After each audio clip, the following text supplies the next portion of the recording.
Hello, grade 10s. I have looked at some of the practice that you've done, especially in Miss Hogg's A block class, but I know that all of the grade 10 English students are getting ready to write an essay on Things Fall Apart. So I want to give a few pointers just with some fine-tuning aspects of language and focus on how we smoothly embed evidence. I hope this helps.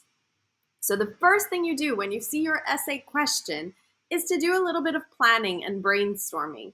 The essential components to have mapped out before you start writing are here in this diagram. So you need to think of what is your thesis. That's the first thing I would start with anytime I plan, and then you grow your introduction around it.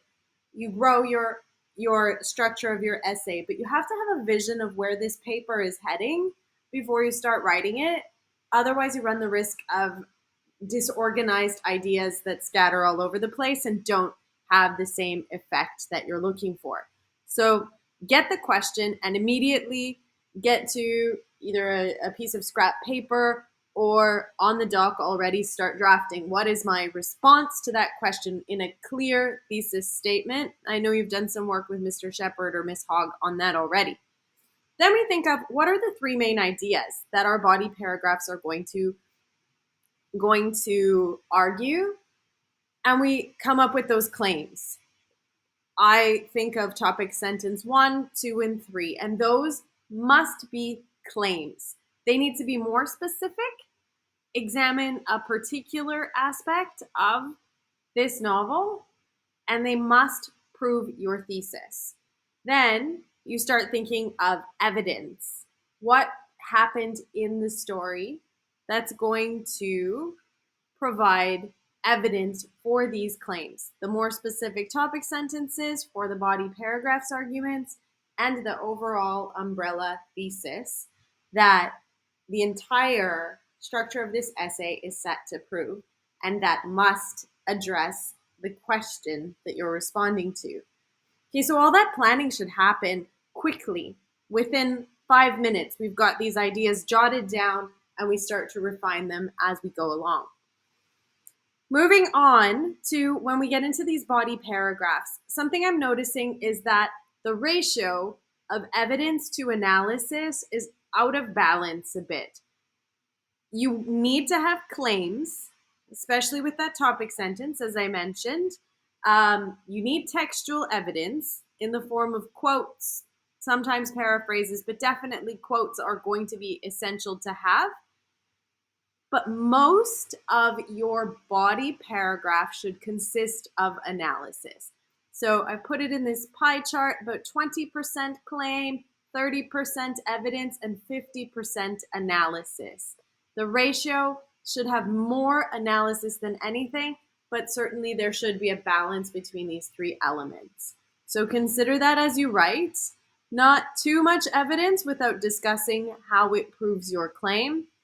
Definitely need some claim to pin down the analysis and answer the thesis. So topic sentences are important organizational tools. You will find them here as the first 1 or 2 sentences of each body paragraph. I'll come back to that in a moment.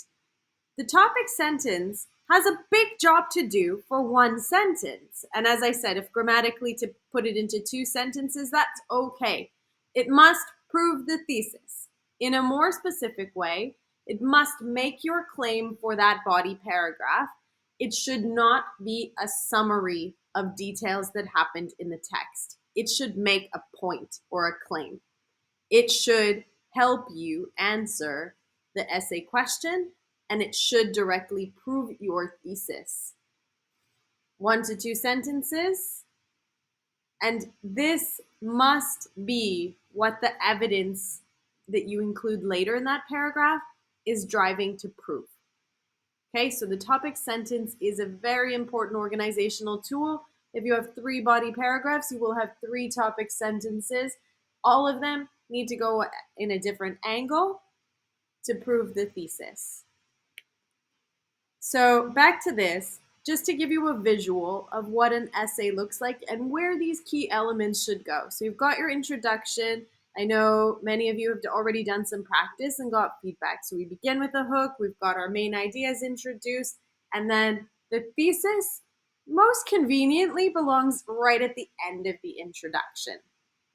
Then, using T-Bear, we've got our topic sentence very clearly at the beginning. We bridge to evidence, we include evidence and analysis, and we should relate back to that topic sentence at the end. Okay? There should be a balance. It doesn't just go evidence, then analysis. There's layers in between. But just so you can kind of get a sense of visually where these things go, I put this on here. Now for the skill I really want to reinforce with this lesson, embedding quotations. So to embed means to tuck the quotation in cozily into your sentence. Remember that as you write, you are the author. So chucking in the words of Chinua Achebe gets clunky, it gets confusing. You need to make sure you're working those words into your essay and never forget that you are the author of this essay. Therefore, the words of the literature that you're analyzing need to be built into your sentences. There are some rules for this. So when we embed quotations, the first and most important rule is you can't pluck a quotation, plop it in as a sentence on its own.